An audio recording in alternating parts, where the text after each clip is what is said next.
De nombreux députés libéraux se joignent à l'Association des parlementaires de la francophonie dans l'espoir de garder le député Francis Drouin à la tête de l'organisation. Un vote a lieu ce soir à la demande du bloquiste René Villemur. Ça survient après la controverse créée par des propos grossiers du député Drouin envers des témoins québécois pour la protection du français en comité. Avec l'ajout de nombreux libéraux, le nombre total de membres de l'APF est passé de 85 à plus de 170 tout récemment.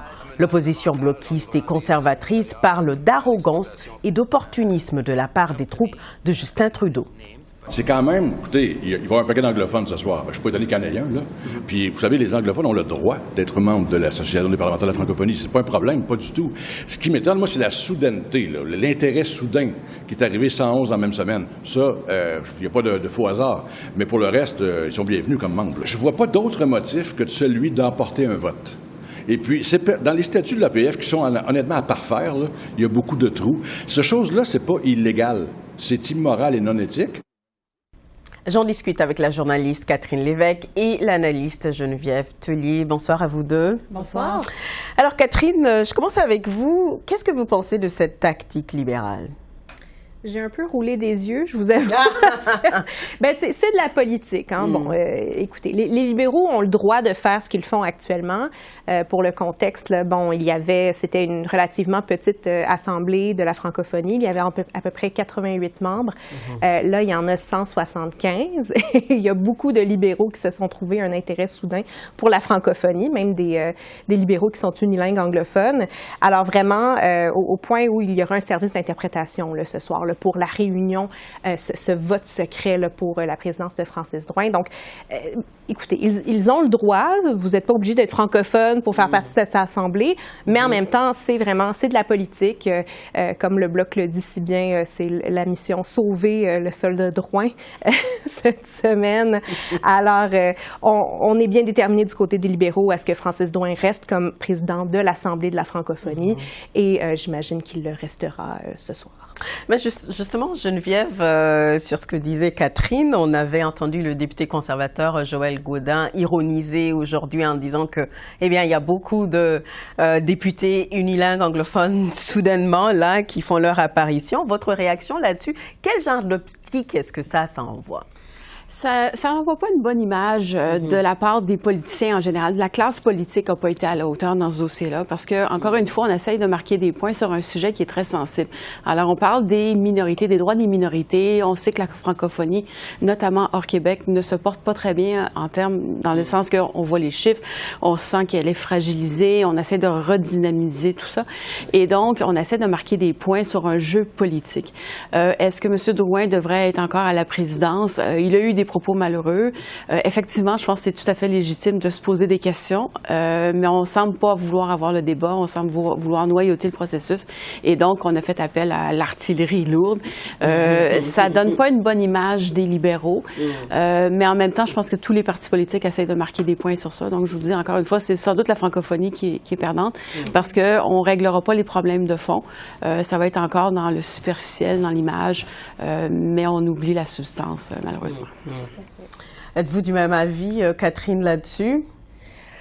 Oui, ben en fait, je veux dire vraiment ce qu'on voit aussi en comité des langues officielles, c'est que depuis 3 réunions, en fait, on a droit à vraiment une obstruction de la part des libéraux. On ne veut pas passer au vote sur la présidence, ou même, non seulement sur la présidence de M. Drouin à l'Assemblée parlementaire de la francophonie, mais aussi sur est-ce qu'il peut être au comité des langues officielles, parce qu'on sait que, bon, par le passé, la libérale Emmanuela Lambropoulos a été, en fait, a quitté le comité des langues officielles pour bien moins que ce que Francis Drouin a fait. Donc, vraiment, je suis d'accord, il y a tout ce débat-là qu'on devrait avoir, mais malheureusement, chez les libéraux, on ne semble pas vouloir avoir ce débat-là. Et je dois dire aussi, le Bloc, je pense, tente de marquer des points politiques. Le Bloc et les conservateurs tentent de marquer des points politiques dans ce dossier. Bon, justement, si, avec l'appui des libéraux, Francis Drouin maintient son poste, est-ce que ça serait la fin de l'affaire Drouin? Parce que ça fait un petit bout qu'on en parle, là. C'est sûr que ça va peut-être calmer les esprits. En même temps, de ce que j'en comprends, sa présidence finit au mois de juillet. Là, donc, il n'en reste pas beaucoup. Bon, il aura quelques semaines un peu désagréables, mais après, je pense qu'on va passer à un autre appel. Alors, parlons maintenant de la Cour pénale internationale. Alors, cette semaine, on a vu des mandats qui ont été demandés par un procureur de la CPI pour que, envers Benjamin Netanyahou, mais aussi des dirigeants du Hamas. Le Canada a dit, en tout cas, que c'est inapproprié de faire une équivalence entre Hamas et Israël. Un peu plus tôt cette semaine, j'ai parlé à l'ambassadeur canadien aux Nations Unies, Bob Ray, sur nos ondes. Il a dit, bon, il faut quand même respecter le processus entamé par la CPI. Est-ce que c'est un message flou ou habile, Geneviève?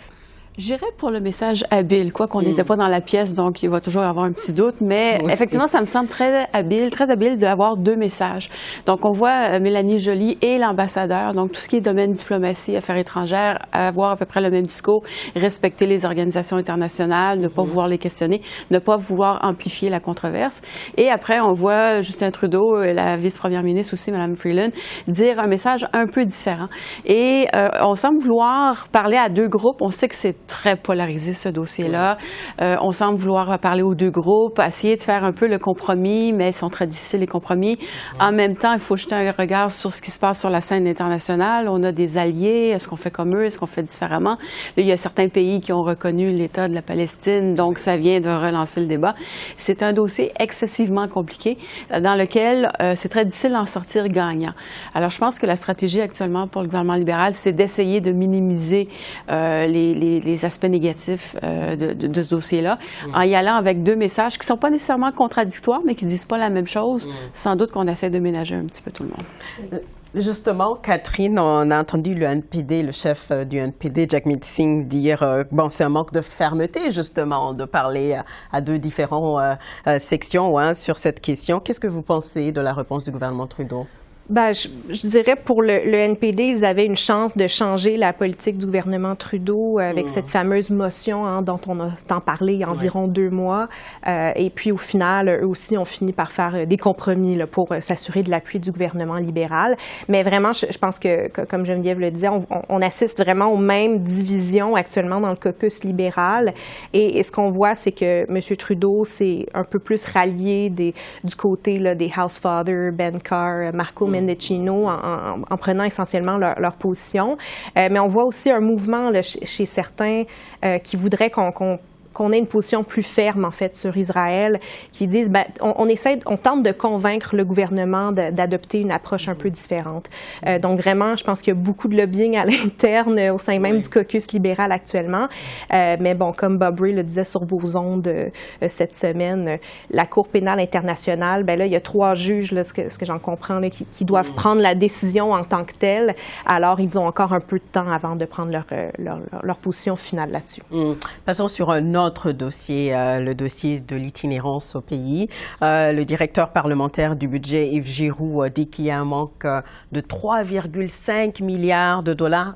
Ça, c'est chaque année pour atteindre l'objectif de la stratégie nationale du gouvernement Trudeau, qui est de réduire l'itinérance de 50% d'ici 2027-2028. Là, Geneviève, je commence avec vous sur cette question-là. Est-ce que les libéraux ont promis quelque chose qu'ils ne pourront pas livrer, dans le fond? Effectivement. Il y avait eu des avancées dans le premier mandat Trudeau quand on avait fait la lutte contre la pauvreté auprès des enfants. Oui. Et donc, avec la prestation canadienne pour enfants, c'était pari réussi. Maintenant, le problème s'est amplifié. Ce qu'on voit en ce moment, l'itinérance, c'est le résultat d'années et d'années de non-gestion, non-intervention.